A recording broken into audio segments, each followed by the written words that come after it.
अस्सलाम वालेकुम रहमतुल्लाह।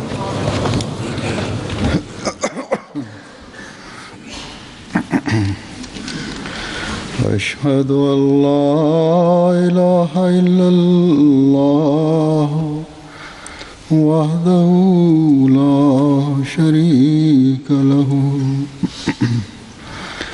वअशहदु अन्ना मुहम्मदन अब्दुहु व रसूलुहु अम्मा बादु फ़अऊज़ु बिल्लाहि मिनश शैतानिर रजीम। बिस्मिल्लाहिर रहमानिर रहीम। अल्हम्दुलिल्लाहि रब्बिल आलमीन अर्रहमानिर रहीम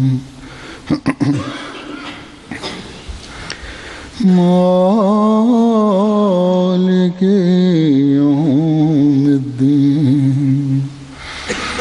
इय्याका नअबुदु व इय्याका नस्तईन इहदिना सिरातल मुस्तकीम सिरातल लज़ीना अनअमता अलैहिम गैरिल मग़ज़ूबि अलैहिम वलद्दाल्लीन।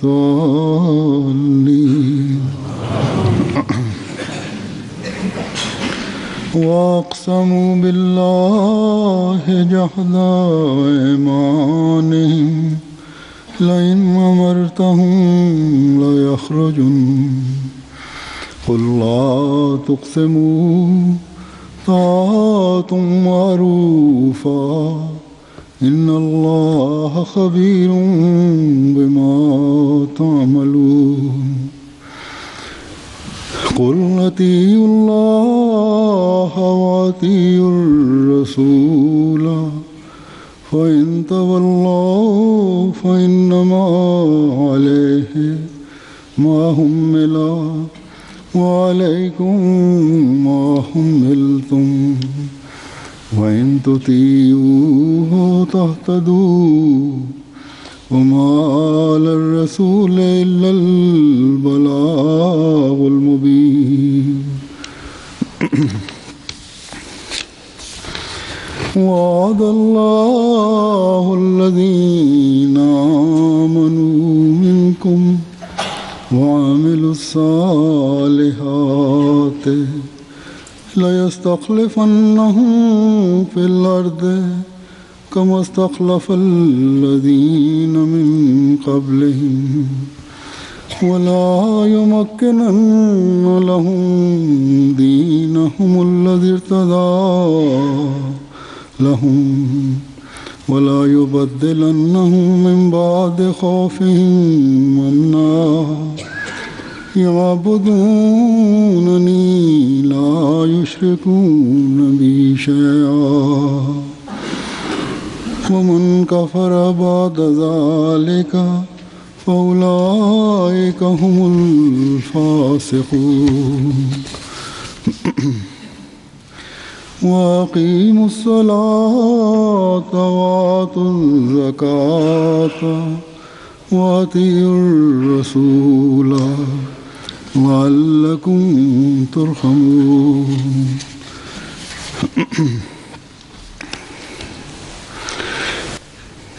इन आयात का तर्जुमा ये है Bismillahirrahmanirrahim. Huzur okunan bu ayetlerin anlamı şöyledir. Allah-u Teala şöyle der. Onlar Allah-u Teala adına güçlü olarak yemin ederler. Eğer onlara talimat verilirse savaşacaklarına söz verirler. Onlara yemin etmeyin, esas onlardan istenen doğru olandır. Hiç şüphesiz Allah-u Teala yaptıklarınızı görmektedir. Onlara Allah Teala'ya ve peygamberine itaat edin. Fakat ondan yüz çevirirseniz onun sorumluluğu onadır. Sizin sorumluluğunuz ise sizedir. Eğer ona itaat ederseniz hidayet bulmuş olursunuz. Peygamber sizin yaptıklarınızdan değil, sadece size mesajı iletmekle sorumludur. Allah Teala aranızdan inanan ve salih amel işleyenlere hiç şüphesiz yeryüzünde halife kılacağına söz vermiştir.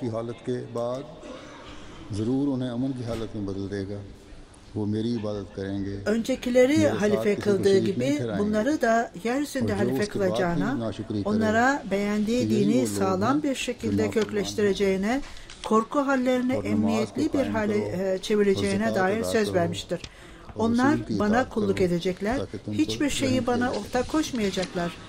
Bundan sonra da inkar eden olanlar, şüphesiz onlar itaatsizliklerden. Hepiniz namaz kılın, zekat verin ve peygamberlere itaat edin ki rahmet edilesiniz. Huzur, bu ayetler, okuduğum bu ayetler diyor, bilinen ve bunların tercümesini de dinlediniz. Ayet-i istihlaf denilir bu ayete. Bu ayet-i kerimede müminlere hilafet müessesesini söz vermiştir. Hazreti Mesih Aleyhisselatü Vesselam farklı kitaplarında bu ayet-i kerimenin tercümesini ve tefsirini yaparak şöyle demiş ve farklı konulara farklı açıdan ışık tutmuştur. Çok kısa kitaplarından biri olan El-Vesiyet adlı küçük kitapçığında şöyle demiştir, kendisinden sonra hilafet müessesesi kurulacağına söz vermiştir. Bunu Aralık 1905'te yazmıştı. Takva ve Allah Teala'nın takvasından ve o kendi statüsünden bahsetmiş ve Allah Teala'ya yakınlığı kazanmak için ve cemaati güçlü olarak tesis etmek için fedakarlık yapılması gerektiğini ve ayrıca vasiyet sisteminin gerçekleşmesi gerektiğini söylemişti. Bu esas itibariyle bu sistem bir yönlü olup kişi Allah Teala'ya ve insanlara olan sorumluluğunu yerine getirir. Bütün manevi sistemler burada tesis edilmiştir ve herhangi bir takvası olmayan insanlar sadece çok azdır.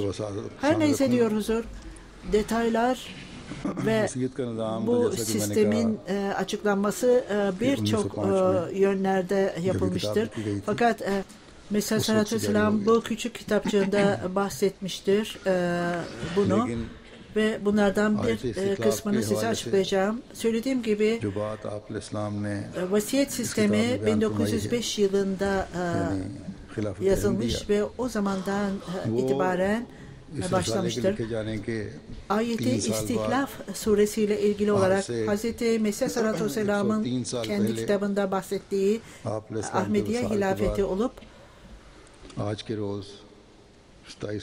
o bu kitapçığın yazılışından 3 yıl sonra kurulmuştur. Yani bugünden 103 yıl önce bugün 27 Mayıs 1908 yılında kurulmuştur. Bu hilafet müessesesi öyle bir müessesedir ki 14 asır sonra Allah-u Teala bu cemaate bu nimeti vermiştir. Bundan önce vaat edilen Mesih Aleyhisselam'ın sözlerinden bahsetmeden ve onun yazılarından size alıntılar yapmadan önce size bu ayetlerin açıklanmasını yapmak istiyorum diyoruzdur. Böylece sizler Kur'an'ın talimatlarını, hilafet müessesesiyle ilgili olan bu talimatlar herkesin aklında yer etmelidir. Allah-u Teala'ya inanan ve peygambere inanan ve hilafete biat edenler için bütün davranışlar açıklanmıştır. Bunların temeli itaattir ve itaat nedir? Ve bunun bu standardı, yani itaatin standartı nedir? İtaat demek sadece dua ederek veya yemin ederek zaman geldiğinde hangi şartlarda olursa olsun biz düşmanına karşı geleceğiz demek yeterli değildir. Ancak tamamen her şeyde itaat etmediğimiz sürece ondan sonra bunun hiçbir faydası yoktur. Eğer sizler tamamen itaat ettiğiniz sürece bunu anlayacaksınız ve bu iddiaların, yani bizler hayatımızı feda etmeye hazırız diye söz verdiğinizde bu iddialar gerçek iddialar olacaktır. Eğer sizler bu talimatlara uymazsanız ve sizler bu talimatları takip etmezseniz, Allah-u Teala ve onun peygamberinin size verdiği talimatları takip etmezseniz birçok kereler, birçok iddialarda bulunur ve işte bu iddialar anlamsızdır. Eğer gerçek olan bir şey varsa o da tamamen itaattir ve bu uygulama olarak gösterilmelidir, ortaya konulmalıdır. Bu hilafete itaat ortada değilse, küçücük meselelerde bile görülmezse, orada itaat görülmezse bu iddialar kısaca anlamsızdır. İnnallaha bima ta'melun. Allah-u Teala bunu açıkça ortaya koymuştur. Sizler belki insanları kandırabilirsiniz ama Allah-u Teala her şeyi bilmektedir ve her şeyden haberdardır. Her gizli olanı ve görünüşte olan davranışlar Allah-u Teala'nın önündedir. İşte bu nedenle siz Allah-u Teala'yı hiçbir zaman kandıramazsınız. Bu nokta daima akıllarda tutulmalıdır. Allah-u Teala daima bizleri görmektedir ve gerçek mümin daima bu noktayı aklında tutmalıdır. Kişi kesin olarak bu inanç üzerinde kaim olursa ve kesin olarak bu noktada Allah-u Teala daima bizi görmektedir diye kesin olarak bunu bilirse, bu yeminler yemin olarak kalmayıp normal yollara göre itaat de görülecektir. Her talimatta bu talimatlara itaat edilecektir. Allah-u Teala'ya ve onun peygamberine itaati göstermek için çok arzulu olacak ve kişi itaati daima gösterecektir. Atiyullah ve atiyur Resulü'nün yanında ve ulul emri minkum, yani emir ve cemaatin idarecileri de, onlara da itaat etmek gereklidir. Allah-u Teala tamamen itaati ve sözleri yerine getirmeyenler, bazen kendi yollarına gider bu insanlar. Onlarla ilgili olarak Allah-u Teala bu talimatlara uymadığınızda ve bunlardan yüz çevirdiğinizde bunun günahı, bunun yükümlülüğü sizin üzerinize olacaktır ve siz bu konuda hesaba çekeceksinizdir der. Yoksa peygambere bunun hesabı sorulmayacaktır der. İşte Allah-u Teala'nın peygamberi bunun için sorumlu olmayacaktır. Şeriat kanunları Allah-u Teala'nın peygamberi tarafından sizlere iletilmiştir.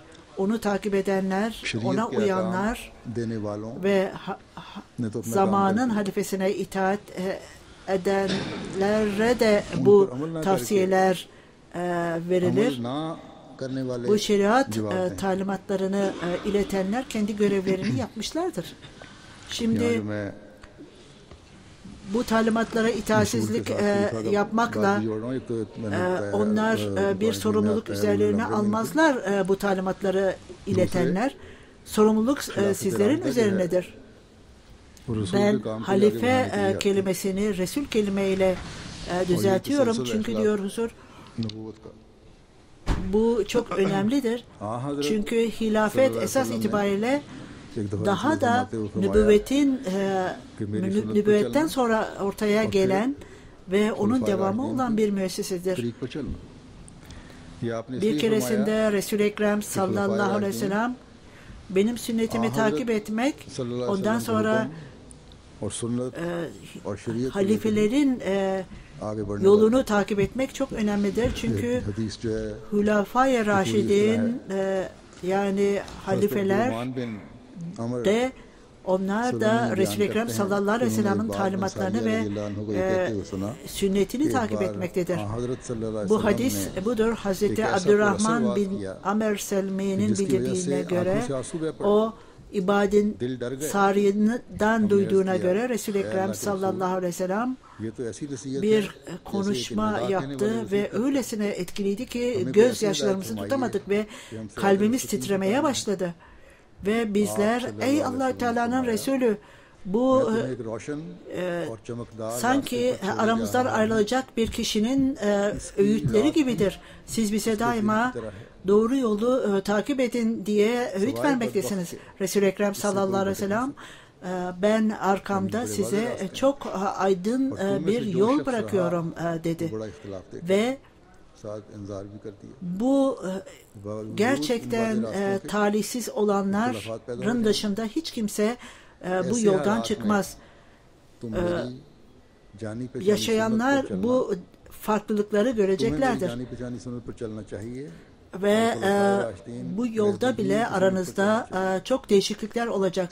Bu durumda benim hadislerimi takip ediniz, benim yolumu takip ediniz ve ayrıca benim halifelerimin yolunu takip ediniz ve ayrıca hidayet bulan halifelerimi takip ediniz. Emirleri takip ediniz. Onlar küçük kafalı negrolar olsa bile onlara itaat ediniz. Onları takip ediniz. Aynen bir devenin gemi gibi hangi yola onları çekerseniz oraya gider. Çünkü onlar yaratılış olarak çok itaatkar hayvanlardır develer.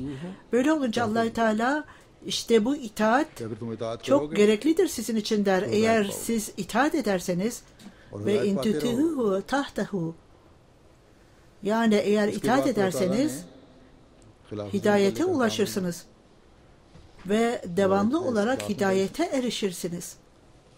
Bundan sonra Allah-u Teala hilafetle ilgili olarak talimat vermiş ve bu İstihlaf ayetinde Allah-u Teala vaadallahu lezine amenu ve amelü salihati Allah-u Teala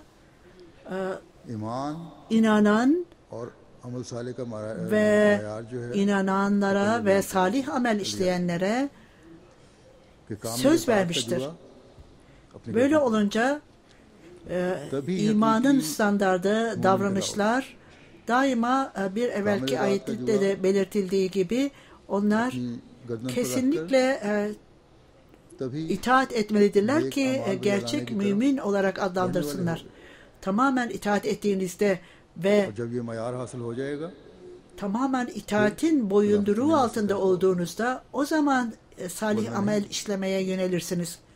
Sizler standartlara ulaştığınızda, yüce standartlara ulaştığınızda ondan sonra hilafetin nimetine nail olursunuz. Aksi halde olamazsınız. Allah-u Teala yoksa hilafet hiç şüphesiz daima orada olacaktır da Müslümanlar arasında olacaktır değildir. Verilen sözün belli bir şartı vardır. En önemli olan ilk şart da tamamen itaat etmektir. Geçmiş hilafetin devamı yani hilafet-i Raşide işte bu nedenden dolayı bozulmuştu ve yok olmuştu. O zamanın Müslümanları itaatin dışına çıkmışlardı ve Müslümanlar İşte gerçek hilafetten itaatin dışına çıktıkların için mahrum edilmişlerdi. Bazı insanlar o zamanda bizim biadımız belli şartlara bağlı olmalıdır. Bunun bir nedeni de Hazreti Osman'ın öcü alınmalıdır diyorlardı. Bazı insanlar böylece bu fitne yaratanlar tarafından kandırıldı ve onlar itaatin dışına çıktılar. Esas itibariyle o zamanda Resul-i Ekrem sallallahu aleyhi ve sellem'in sahabeleri oradaydı. Fakat bu insanlar itaatin dışına çıktıklarında onlar hilafetin nimetinden mahrum kaldılar. İşte karar, yani bir kişiyi halife yapma kararını kendi eline aldı Allah Teala. İşte onlar itaatin dışına çıktıklarında ondan sonra bütün yeniden hilafeti kurma veya halife olma gayretleri yenilgiye uğradı. Bu hilafet krallığa dönüştü daha sonra. Allah Teala burada zikrettiği gibi hilafet müessesesi nasıl bunu başlatmışsa aynı yolda yine başlatacaktır. İşte ilk yerde nizam-ı hilafet peygamberlik şeklindeydi. Allah Teala peygamberlerini göndermişti. Şeriat tamamlandığında Resul-i Ekrem sallallahu aleyhi ve sellem şeriat getiren bir peygamber olup kıyamete kadar baki olacaktır ve ondan sonra Resul-i Ekrem sallallahu aleyhi ve sellem'den sonra hilafet başlatıldı. Ve daha sonra hilafetin seçimi insanların oy kullanmasıyla oldu. Fakat her şey ortadadır ki Allah Teala bunu kendi seçimine göre yapmaktadır. Her neyse Allah Teala son zafer ve şeriat İslam vasıtasıyla kuruldu ve Resul-i Ekrem sallallahu aleyhi ve sellem'in yolunda bir peygamber gelecek ve bunun ispatı ve ahirine minhum lemma yelhaku bihim bu ayeti kerimenin açıklamasına göre Resul-i Ekrem sallallahu aleyhi ve sellem bunu açıklamış ve benimle benim Mesih'im arasında başka bir peygamber gelmeyecektir demiştir. Hazreti Mesih sallallahu aleyhi ve sellem Mesih ve Mehdi'dir ve o ayrıca peygamberdir. Aynı zamanda Hatem-i Hülefa'dır da. Allah-u Teala 14 asır sonra müminler için söz vermiş ve bu sözü yerine getirmek için Allah Teala bu halifeyi göndermiştir. Ümmeti olmasından dolayı, yani Resul-i Ekrem sallallahu aleyhi ve sellem'i takip etmesinden dolayı o belirgin bir peygamber olmuş ve ondan sonra hilafet başlamıştır ve Allah Teala hiç şüphesiz bu İslam dini sizin için seçilmiştir der ve fakat gerçek bunun gerçek faydası diğer nimetlerinin yanında, yani korku hallerini mutluluğa ve huzura çevirmek ancak bu itaatle ilgilidir ve siz hilafete bağlı olduğunuz sürece olacaktır. Bu sisteme bağlı olan insanlarla ilgili olarak söylendiği gibi bu nimetler vasıtasıyla bütün korkuları devamlı olarak huzura, barışa dönecektir. Onlar vasıtasıyla, halifeler vasıtasıyla İslam'ın zafer günleri gittikçe yaklaşacaktır. Burada Allah Teala'nın bildiğine göre zamanın halifesi ve hilafetle bağlı olanların sorumlulukları çok büyüktür ve onların omuzlarındadır bu sorumluluk. Bu sorumluluk nedir? Onlar Allah Teala'ya ibadette çok önemli dikkatlerini çok önemli olarak bu ibadete yöneltmelidirler. Onlar ibadetlerini, namazlarını devamlı olarak yapmalıdır ve Allah Teala'nın vahdaniyetini tesis etmek için gayret sarf etmelidirler. Bütün bunlar hilafet müessesesi vasıtasıyla verilir. Allah-u Teala onların dualarını işitecek ve onların sıkıntılarını giderecek ve onlara nimetler verecektir. Bütün bunları gördükten sonra hilafet müessesesine bağlı olmayanlar itaatsiz olanlardır ve onlar bu itaatsizlikleri nedeniyle cezalandırılacaklar ve bütün bu nimetlerden mahrum bırakılacaklardır. Bunlar müminlere verilen bu nimetlerden ayrı kalacaklardır, mahrum kalacaklardır. Huzur, ben daima söylediğim gibi der, bugün genel olarak Müslümanların durumuna bakınız. Onlar sıkıntı ve üzüntü içindedirler. Onlara hakim olmuştur bu sıkıntılar. Onlar öylesine ümitsizliğe kapılmışlardır ki Müslümanları öldürmek için Müslüman olmayanların yardımını almaktadırlar. Allah-u Teala bütün ümmete gerçeği anlama kabiliyeti versin. Okuduğum ayeti kerimelerde, son ayeti kerimede Allah-u Teala dikkatlerimizi 3 noktaya çekmektedir. Bunlardan birincisi namaz, zekatın ödenmesi ve tamamen itaat etmektir ki böylece Allah-u Teala rahmet etsin ve devamlı olarak rahmetini müminlerin cemaatine yağdırsın. Vaad edilen Mesih sallallahu aleyhi ve sellem vasıtasıyla hilafet sistemine başlatmış ve bundan istifade etmek için her Ahmedi elinden geldiği kadar Allah-u Teala'nın talimatlarını hatırlamalı ve Allah-u Teala'nın sözünün tamamen gerçekten tamam itaat gösterenlere olduğunu unutmamalıdır. Allah-u Teala'ya itaat edenler ve namaz kılanlar bu noktaları göz önünde bulundurmaları gerekir. Çünkü tamamen itaat ancak kimler tarafından gerçekleştirilir? Daima Allah-u Teala'yı hatırlayanlar, zikredenler ve gerçek Allah-u Teala'ya ibadet eden ibadet Rahman kullardır. Ellerinden geldiği kadar ibadeti yaparlar, namaz kılarlar ve namazı tesis ederler. İlahi olarak tayin edilen cemaatler gerçekten onların bir parçası ancak gerçek namazı tesis edenler ve namazlarını gerçekten kılanlar onların bir parçası olur. Hazreti Müslim Maud çok derin bir açıklamada bulunmuş ve namazın en güzel bölümü cuma namazıdır der ve imam hutbe verir ve tavsiyede bulunur. Zamanın halifesi dünyanın durumuna bakarak ve dünyada bulunan milletlerin ihtiyaçlarına göre onlara tavsiyede bulunur ve bu birliği tesis eder. Bütün bu milletler arasında verdiği tavsiyeler ve öğütlerle birliği kurmaya çalışır ve onların bütün dikkatleri bir yöne çekilir. Bugünlerde gördüğümüz gibi diyor huzur, bunun gerçek manzarası ve gerçek örneği sadece Ahmediye cemaatinin örneğinde görülür. Zamanın halifesi devamlı olarak hutbe verdiği zaman bu dünyanın her tarafında dinlenilir. Farklı farklı yaratılışta olan insanlar kendi ihtiyaçlarına göre burada bütün bu konular tartışılır.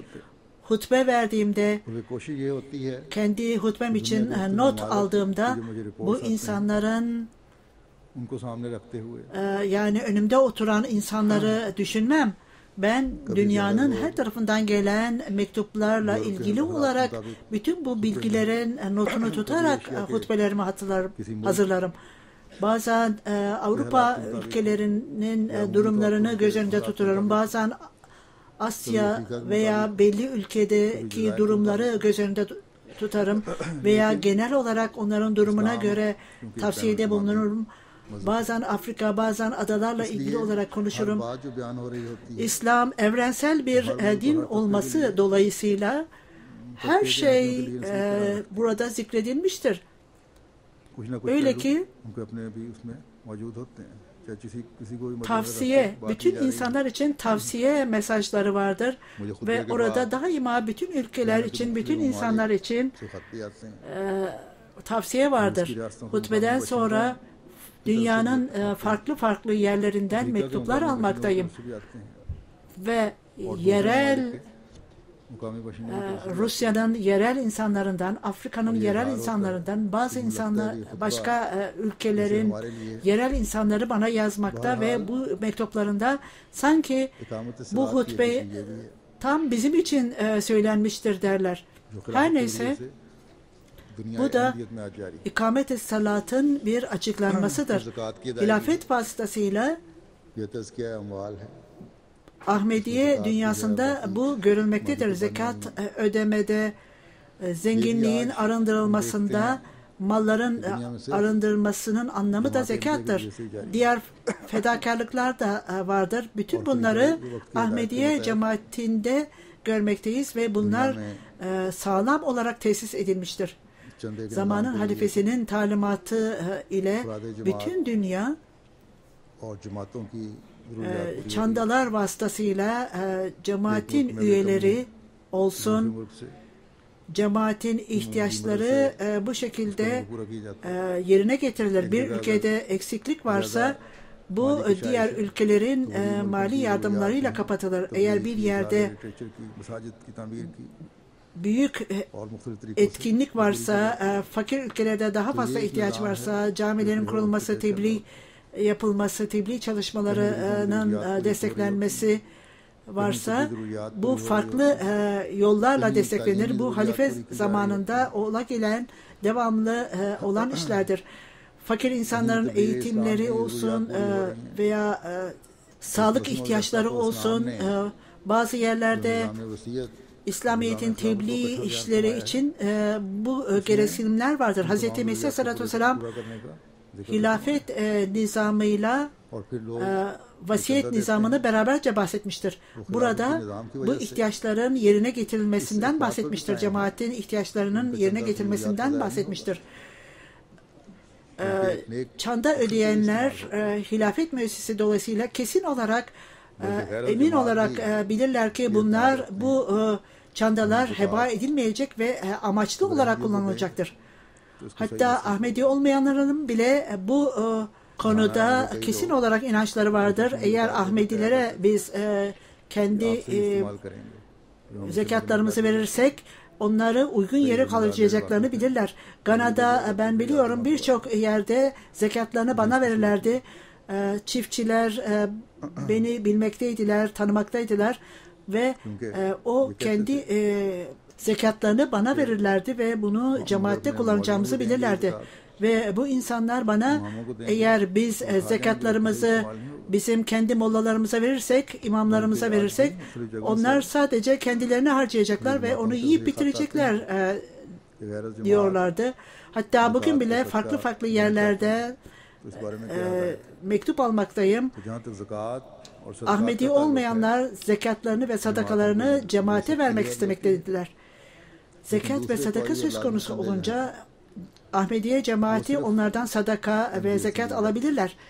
Fakat zorunlu olan çandaları sadece Ahmedilerden almalıdır cemaatler.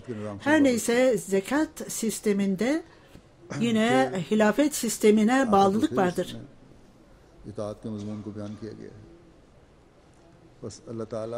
Bu ayet-i kerimenin sonuna doğru yine itaat konusu ikinci kez ele alınmıştır. Allah-u Teala ve onun peygamberiyle olan gerçek ilişkiden dolayı hilafet kurulmuştur. Bu merkez noktası olup burada itaat yine söz konusudur. Eğer itaat varsa müminler devamlı olarak Allah-u Teala'dan nimet alacaklardır. El-Vesiyet kitapçı ile ilgili olarak belli şeylerden bahsetmek istiyorum. Hz. Mesih Aleyhisselatü Vesselam Allah-u Teala'nın verdiği bu söze göre bu önceden verilen haberden bahsederek Allah-u Teala'nın sözü oradadır ve şimdi Allah-u Teala sizin hayatınızın sonu yaklaşmaktadır. Şimdi bu zaman yaklaşmaktadır der ve bu bilgiyle Allah-u Teala söz vermiştir. Mesih Aleyhisselatü Vesselam sizin ölüm vaktiniz yaklaşmasına rağmen der Mesih Aleyhisselatü Vesselam'a bütün bu iddialar, itirazların hepsini biz gidereceğiz ve onlar vasıtasıyla insanlar vaat edilen Mesih Aleyhisselatü Vesselam'ı aşağılamaya karar vermişlerdi. Allah-u Teala ben senden memnunum. Senin desteklenmen ortaya çıkacak ve daima her zaman ortada olacaktır. Ve dünya buna şahit olacaktır. Seni aşağılamak isteyenler istedikleri gibi yapsınlar ama onların kendileri aşağılanacaktır. Onların isimleri tamamen yeryüzünden silinip atılacaktır diyordu Allah Teala. Ona küfür edenler ve ona iddiada bulunanlar gerçekten bu dünyadan yok olup gittiler. Onun cemaati ise devamlı dünyada yayılmaya başlamıştır. İşte bu belirgin alametler onun hayatında başlayıp bugün bile devam etmektedir. Yüzlerce, binlerce biat her yıl gelmekte ve bu ilahi hidayetin ve Allah-u Teala'nın desteğinin ortaya konulmasıydı. İşte Allah-u Teala'dan olan destek gerçekten tesis edilmiş ve Allah-u Teala'nın sözleri bana bildirmektedir ki farklı sınavlar olacaktır, felaketler olacaktır ve bazıları benim hayatım esnasında olacak, bazıları ise daha sonraları gerçekleşecektir, benim ölümümden sonra olacaktır ve bu cemaat gittikçe ilerleyecek ve işte bu Allah Teala'nın sözüdür ve bizler devamlı olarak bu sözlerin gerçekleştiğini görmekteyiz. Cemaatin başarıları olmakta ve felaketler her zaman olmaktadır. Haberlerde de biz görmekteyiz. Farklı ülkelerde farklı felaketler bu insanların üzerine inmektedir ve bazı insanlar orada ölmektedirler. Bütün bu felaketler ve sınavlarla ilgili olarak Hz. Mesih Aleyhisselatü Vesselam bunları önceden haber vermiş ve işte bunlar kesinlikle olacaktır demişti. Ve bütün bunlar hikmet sahibi, akıl sahibi olanlar için yeterli değil midir? Bütün bu felaketleri Allah Teala'dan aldığı bu haberler vasıtasıyla felaketlerden yani zelzele ve diğer felaketleri geleceğinden bahsetmiştir ve bugün biz her türlü felaketlerin geldiğini görmekteyiz. Ve esas itibariyle bütün dünyayı bu felaketler sarmış durumdadır. Allah-u Teala tarafından gönderilen bu kişinin konuştuğu şeyler üzerinde insanların düşünmesi gerekir. Bu vaat edilen Mesih Aleyhisselatü Vesselam'a karşı gelenlerin görevidir bunların üzerinde düşünmek. Bunlar üzerinde derinlemesine düşünmeleri gerekir. Ve daima Ahmediye cemaatine karşı gelenler bütün gayretlerine rağmen cemaatinin her adımı, her saniyesi, her dakikası ilerlemeye doğru gitmektedir. Bu insanoğlunun elinden olabilecek bir şey midir? Bu yolda ilerleme olmuş ve insanların kalplerinin etkilenmesi insanların elinde olan bir şey midir? Allah-u Teala'dır ancak insanların kalplerini zamanın imamına doğru yönlendiren Allah-u Teala'dır. Onlar daha fazla ne kadar Allah-u Teala ile savaşacaklardır. Ancak onlar tamamen kendi hayatlarını, bu dünyadaki hayatlarını ve ahiret hayatlarını tahrip edeceklerdir. Ondan başka bir faydaları olmayacaktır. Sizin gözleriniz çürüyecektir, burunlarınız çürüyecektir, kulaklarınız çürüyecektir, öleceksiniz.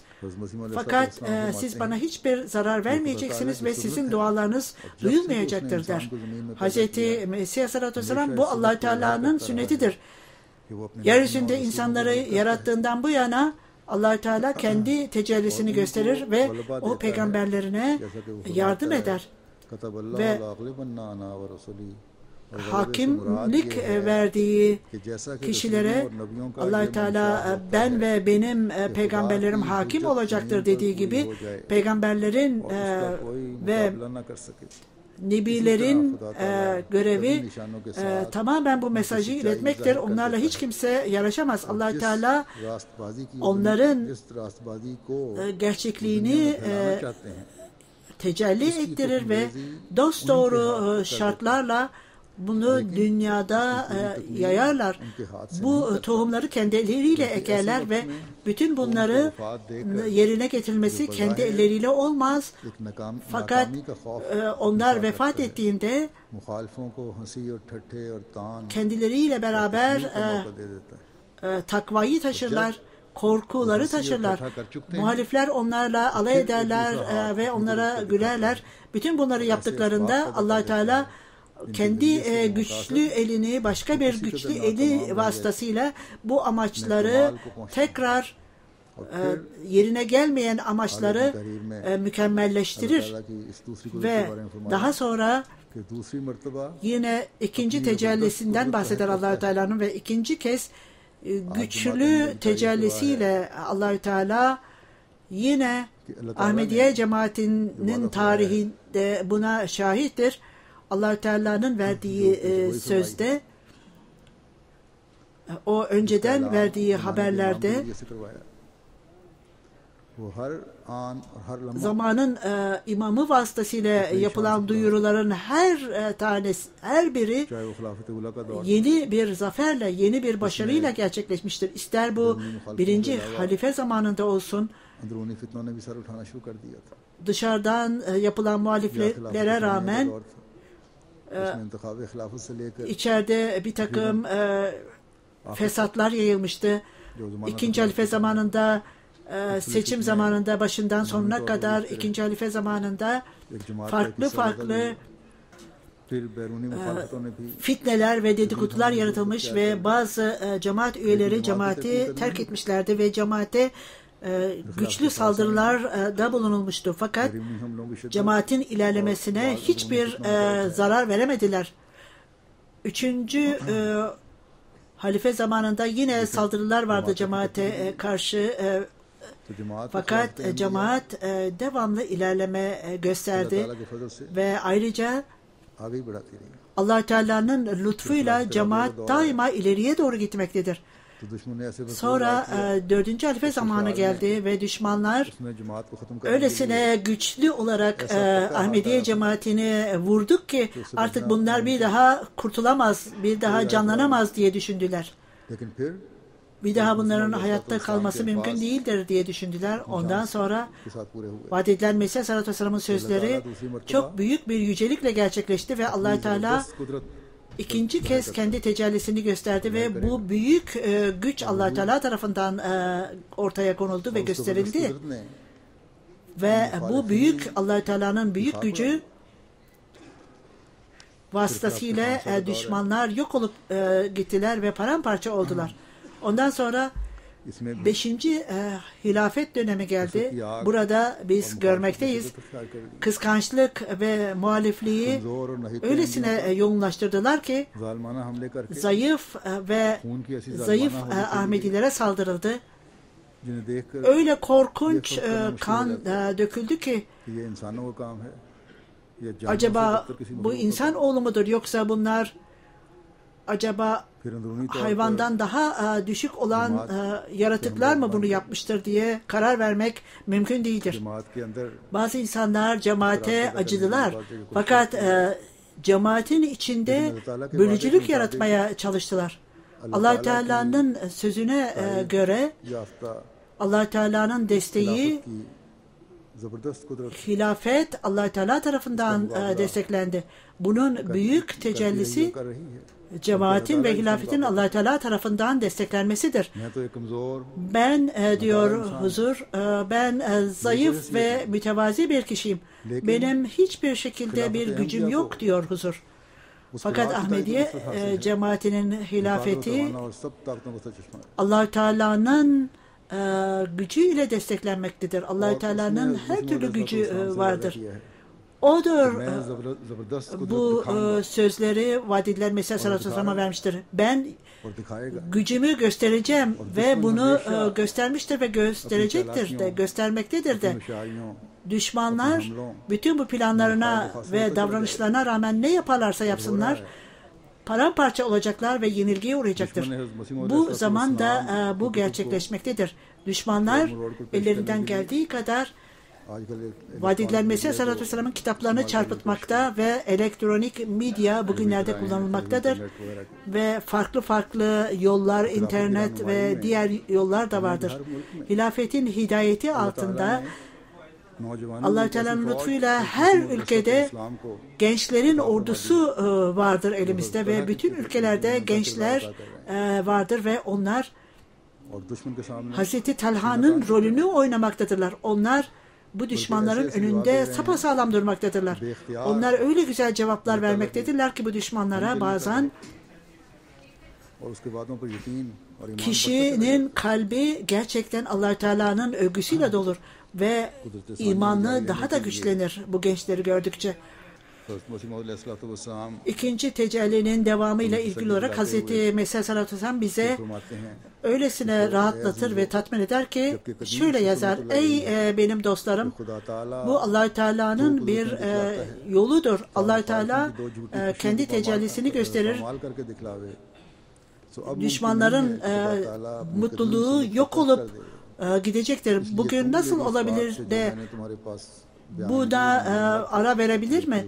Size belirttiğim bu şeylerden dolayı üzülmeyin veya ümitsizliğe kapılmayınız. Ben aranızdan ayrılacağım. Çünkü Allah-u Teala'nın ikinci tecellisi aranızda olacaktır ve onun gelişi sizin için çok iyi olacaktır. Bu kalıcı olacaktır ve hiçbir zaman kesilmeyecektir. Ardı artısı kesilmeyecektir. Ta kıyamete kadar devam edecektir. İkinci tecellisi ben gitmedikçe gelmeyecektir. Ben gittiğimde Allah-u Teala'nın ikinci tecellisi gelecek ve sizinle ebediyen kalacaktır. Ta ki bu Allah Teala'nın sözüdür ve Brahine Ahmediye'de belirtilmiştir. Bu söz benimle ilgili değil, sizinledir.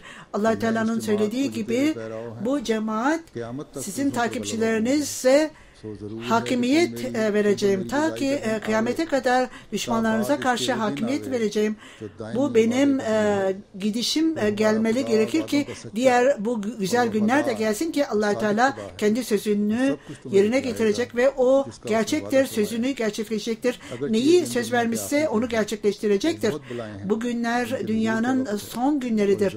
Birçok sınavlar vardır.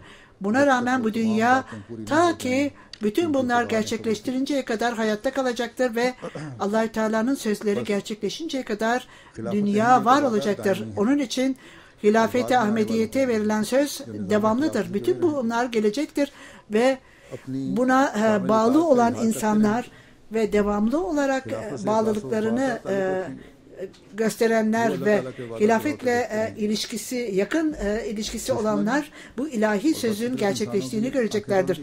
Düşmanların kalpleri üzülecek ve onlar ne yazık ki bu Allah Teala'nın ilahi yardımını görmemektedirler. Allah Teala'nın lütfuyla biz her dakika Allah Teala'nın gücünü görmekteyiz. Her an görmekteyiz. Ve işte bu Allah Teala'nın verdiği vaat edilen Mesih sallallahu aleyhi ve sellem'e verdiği sözlerle ilgili olarak bunlar yeni bir zaferle, yeni bir parlaklıkla görülmektedir. Düşmanlar farklı yollarla farklı adaletsizlikler yapmaktadırlar ve bizlere farklı silahlarla saldırılmaktadır. Bu imkanlarla düşmanların cesaretleri veya cemaate belli tartışmalarla karşı gelmeye cesaretleri yoktur. Onlara verilen cevaplarla onlar dilsiz, sözsüz kalmaktadırlar. Ve bu da Allah Teala'nın varlığını göstermektedir. Çünkü o Ahmediye cemaatine, diğerlerine karşı üstünlük verecektir. Bu hakimiyet tartışmalarla olacaktır ve bu muhaliflerin cesaretleri yoktur bu şekildeki tartışmalara girişmeyi. İkinci tecelli ile ilgili olarak vaat edilen Mesih sallallahu aleyhi ve sellem bunlardan bahsederek şöyle der, ben Allah Teala'nın gücü olarak geldim ve bu tecelli Allah Teala'dan gelmektedir. Benden sonra diğer insanlar da olacaktır ve bu Allah Teala'nın gücünün elini temsil edecektir. Siz böylece beraberce dua ediniz ve bu ikinci tecelliyi bekleyin. Müminlerin cemaati her ülkede dualarla vakit geçirsinler ve böylece ikinci tecelli de gökten insin ve Allah Teala size gösterecektir. Allah Teala bütün güçlere sahip olduğunu gösterecektir. Sizin zamanınızın ne zaman geleceğini bilememektedir. Cemaatin büyükleri, takva sahibi olanlar benden sonra benim adıma biat alsınlar ve Allah Teala bütün insanlar farklı dünyanın belli yerlerinde, Asya'da veya Avrupa'da yaşayanlar, takva sahibi olanlar Allah Teala'nın vahdaniyetine gelsinler ve vahdaniyetiyle birleşsinler. Ben bu amaçla için geldim. Bu alçak gönüllülükle, yumuşak kalplilikle, iyi ahlakla ve dua ile olmalıdır. Ancak bir kişi Allah Teala'nın ruhuyla ve desteğiyle ayakta olduğu sürece dua edilsin, beraberce dua edilsin ve bu bir halifenin seçiminden diğer halifenin seçimine kadar bu orta dönemde dağılmayın, çöküntüye uğramayın. Ve eğer ikinci tecellinin nimetini almak istiyorsanız bu dönemde beraberce olun ve dua edin ve halifeyi seçin. İşte burada yanlış anlaşılmaması gerekir. Cemaatin takva sahibi üyelerinin elinden biat edilsin veya bir kişi, bir grup insanlara ilgili değildir diye düşünmeyiniz. Daha henüz hilafet meclisine katılmayan yeni Ahmedilerin bir takım farklı açıklamaları vardır. Fakat vaad edilen Mesih Aleyhisselam'ın belirttiği gibi bu kitabında bu insanlar cemaat tarafından seçilecek ve 40 kişi o kişiye birleşik olarak aynı fikirde olacaktır ve işte o kişi biat alacaktır kişilerden. O kişi kendisini örnek yapmalıdır, örnek olmalıdır. Yoksa encümenin bir sözü yoktur. Bir kişiden bahsedilmektedir. Nerede çoğuldan bahsedilmişse bir kişidir o. Yoksa encümen değildir. O gelecek olan halifeyle ilgilidir, halifelerle ilgilidir. Onlar biat alacaklardır. Bu prensipleri göz önünde tutarak cemaat müessesesi halifenin seçimiyle ilgili olarak bir seçim kurulu vardır ve İkinci halifenin seçiminden sonra bugüne kadar halifelerin seçimi ola gelmektedir. Eğer burada bir soru varsa, niçin bu seçim karar Allah Teala'nın kararıdır? Bu uygulama Allah Teala'nın şahitliği ve insanlara gösterdiği rüyalar vasıtasıyla daha bu seçim olmadan önce bu rüyalar görülür. Bu yeterlidir seçim için. Ondan sonra halifenin talimatını takip ediniz ve samimi olarak kalbinizden ona itaat ediniz. Ondan sonra insanların kalplerini döndürmek halifeye, bütün bunlar Allah Teala tarafından gerçekleştirilir. Bunların birçok örneği vardır. Ben daha önce de belirttiğim gibi düşmanların gayretleri, ellerinden geldiği kadar yapmaya çalışmaları dolayısıyla Allah Teala alametleri ortaya koymaktadır. Vaad edilen Mesih Aleyhisselatü Vesselam bu küçük kitapçığında yazarak siz kendinizi arındırın ve gerçeğin ruhuna erişiniz. Bu olmaksızın takvaya ulaşamazsınız ve kendi bencil duygularınızı bir tarafa atınız ve Allah Teala'nın yoluna gidiniz ve hiçbir zaman dünyanın çekiciliğinden etkilenmeyiniz. Allah Teala'nın rızası için zorluğa göğüs geriniz. Allah Teala'nın mutlu olduğu her acı Allah Teala'nın hoşlanmadığı zevkten daha iyidir. Yenilgi zaferden, Allah Teala'nın rızası için uğradığınız yenilgi daha iyidir. Allah Teala'dan sizi uzaklaştıran şeyleri bırakınız. Eğer tertemiz olarak Allah Teala'ya gelirseniz her zaman size yardım edecektir ve hiçbir düşman size zarar veremeyecektir. Sizler Allah Teala'nın rızasını ancak kendi zevkinizi terk etmediğiniz sürece, onurunuzu, zenginliğinizi, hayatınızı terk etmedikçe onun yolunda bütün bu zorluklara göğüs germeye hazır değilseniz, bütün bunlarla ölümün kapısından geçerseniz, böyle yaparsanız aynen bir çocuk gibi Allah Teala'nın kucağına gider ve sizden önceki insanlara verilen bütün bu nimetler size de verilecektir ve bütün bu nimet kapıları sizlere de açılacaktır.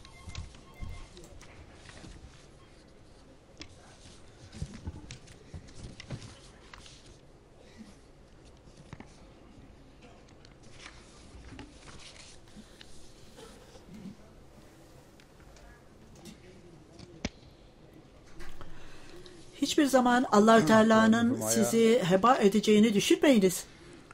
Çünkü sizler Allah Teala'nın eliyle ekilen tohumlarsınız. Bu yeryüzüne ekilmiştir. Şimdi Allah Teala onlar çıkacak ve yeşillenecek ve büyük ağaçlar olacaktır. Ve onların dalları yayılacaktır. Allah Teala'ya ve onun verdiği sözlere inananlar ne mutludur. Onlar hiçbir zaman sınavlardan korkmazlar. Çünkü bu sınavlar da gereklidir. Kim doğrudur, kim yanlıştır ortaya çıkacaktır. Kışkırtılanlar Allah Teala'ya zarar veremeyeceklerdir. Onlar ne talihsiz olanlardır. Onlar cehenneme gideceklerdir. Sabır gösterenler öylesine sınavlar olacak ve öylesine fırtınalar olacaktır ki onlara güleceklerdir. Onlar nefret edilecektir ve fakat bu insanlar başarıya olacaktır ve Allah Teala onlara nimet kapıları açacaktır. Allah Teala bana hitap ederek benim cemaatime müjde vermesini ister ve onlarda bu inançlarda hiçbir dünya olmamalı ve onların imanları her türlü münafıklıktan ayrı olmalı, dinden hiçbir şeyi kaçırmamalıdır. İşte bunlar benim sevgililerimdir ve bu insanların ayakları gerçek üzerinde sağlam olarak kurulmuştur. Allah Teala'nın lütfuyla bu zamanda bütün dünyada, dünyanın her bölümünde fedakarlığın standartları gittikçe artmaktadır. Allah Teala'nın vaad edilen Mesih Aleyhisselatü Vesselam'a verdiği sözleri gerçekleştiğini görmekteyiz ve bizler ne kadar cesaretle, bağlılıkla, gayretlerle Ahmediler ellerinden geldiğince hayatlarını, mali fedakarlıklarını ortaya koymaktadırlar. Fakat vaad edilen Mesih Aleyhisselam'ın bu yazılarından alıntılar da belli noktalar ve uyarılar da vardır. Ayrıca müjdeler de vardır. Ve o hilafetle bağlı olanlara vermiştir. Bunun için hepimizin görevi bu müjdelere nail olmak ve vaad edilen Mesih Aleyhisselatü Vesselam'a verilen bu sözlerin nimetlerine varabilmek için Allah Teala'nın büyüklüğünü kalbimize yerleştirmeli ve Allah Teala'nın vahdaniyetini ortaya koymalı ve Allah Teala'nın yaratıklarına nazik davranmalı ve kalbimizi düşmanlıktan arındırmalı ve her davranışımız takva ile ve iyilikle dolu olmalıdır ve dinimizi korumalı ve tamamen itaatkar olmalıyız. Ve bizler devamlı olarak dinde ilerleme göstermeliyiz ki dinimiz daima takvanın adımları olarak sayılmalı ve Allah Teala'nın nimetlerinin alıcısı olmalıyız. El-Vesiyet kitabının sonunda Hz. Mesih Aleyhisselatü Vesselam bu takva sahibi insanlarla ilgili olarak ve dinlerinde ilerleyenlerle ilgili ayrıca yüce makama ulaşmak için gayret sarf ederek cemaatin mali sistemine katılanlar için duyuru yapmış ve işte Bu insanlar vasiyetle ilgili, kendi mallarıyla ve gelirleriyle ilgili olarak vasiyet yapanların İslamiyet'in ilerlemesi, Kur'an-ı Kerim'in mesajının propagandası ve cemaatin diğer ihtiyaçları için yaptığı fedakarlıklarla ilgili olarak bu masrafların dışında yetimler, zayıf, fakir insanlar ve Müslüman olmayanların da yardım edilmesi gerekir. Ayrıca cemaatin üyeleri de eminim ki bu para ve çandalar vasıtasıyla bu Allah Teala'nın verdiği sözler bütün evren içindir. Hilafet müessesesine katılanlar ve vasiyet müessesesine katılanlar, bu insanlar dua ile nimetlendirilmiştir. O şöyle der: ey benim rahmet eden Allah-u Teala, vasiyet edenler, vasiyet yapanlar, behişti makbaraya gömülenler için ey Allah'ım, bu insanlara gerçekten sana inananlara yer verilmelidir. Onlarda hiçbir münafıklık veya bencillik olmamalıdır kalplerinde, bu insanların, oraya gömülenlerin. Bu iman onlarda tamamen aynen olmalıdır ki onlar bu vasiyet nizamına katılmışlardır, vasiyet müessesesine katılmışlardır. Bu insanların ibadetleri, fedakarlıkları gittikçe artmalıdır. Çünkü onlar söz vermişlerdir. Vasiyet ettikten sonra daha da fazla takvada ilerlemek için gayret sarf etmelidirler ve onların bağlılıkları, hilafete olan bağlılıkları da artmalıdır. Allah-u Teala her Ahmedi'yi daima bunları yapmayı ve devamlı olarak bu yolla ilerlemelerini nasip etsin ve ayrıca Allah Teala her Ahmedi'nin Allah Teala'dan nimetlenmesini ve böylece bu hilafet müessesesi ebediyen kalsın ve devamlı olarak onun nimetinden faydalanmayı bizlere nasip etsin. Amin.